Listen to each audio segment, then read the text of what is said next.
Okay, who wants to start us off with Jaxson? Jaxson, a couple weeks ago, you told us you wanted to see how this team handled adversity. How do you think you guys handled it today? I feel like I talked to Coach Kiffin before the game ended, and I was like, I felt like this is what we needed as a team. I felt like that was the ugliest 600-yard game that you could play.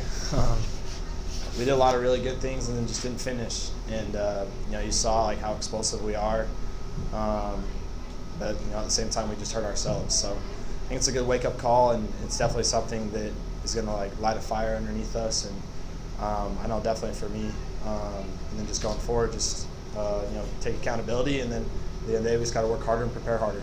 Jaxson, when you guys take the ball first. I mean, he does that a lot, but what kind of confidence does that give you? Hey, get the ball, let's go score. I love it. I love it.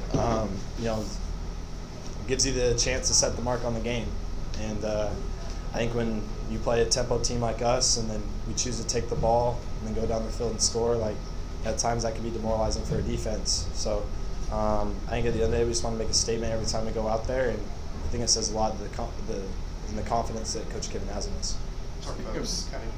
Speaking of statements, were you kind of trying to make one on that last 13-yard run where you lowered your head and ran over the defender? Yeah, I was pissed, man. Like, I was tired of not scoring in the red zone, and I told myself whoever's in front of me is going to feel it. So I feel like I kind of sold on the one that I took my helmet off. So tried to do everything I can to get my get back. In this kind of game, maybe in previous years you've alluded to this, where there's balls in the game that kind of affects y'all and maybe let the other team get back in it. Do you feel like y'all were able to handle kind of that slow portions of the second half? Yeah, I thought we did a good job. With me throwing the pick and then our defense getting a huge stop. Like, that just shows the maturity that we have of picking each other up. And it could have been really easy for them just to give up a touchdown or give up a score, and they did a really good job. So, I think that we talked about it as players, and last year we almost felt like as an offense we had to score every drive, and I think we gained a lot of confidence and lets us play.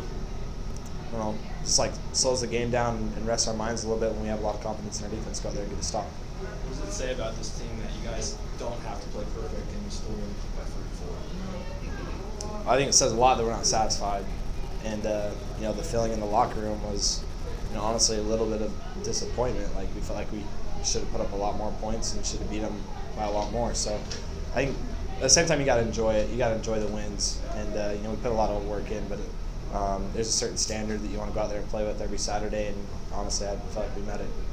You probably have the best view to watch Henry run. What have you thought about the way he started through 3 games? He's such a stud. Honestly, I didn't know too much, of what to expect from him. And then I think that he's a great practice player, but he's a gamer, and he's insanely hard to tackle. And coaches might get mad at me a little bit of not carrying out my fakes, but I tell them all the time, like, I just want to watch him run. Makes a lot of guys miss, and he's super tough.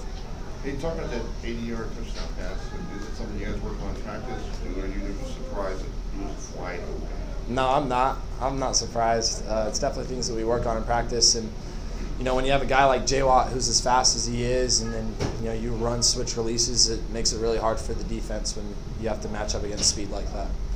William Jaxson, go ahead and talk about your resiliency as a quarterback and also your high level of proficiency with the offense. Yeah, I think at the end of the day, like I'm getting my 4th year now in college. It's my 3rd year in the system.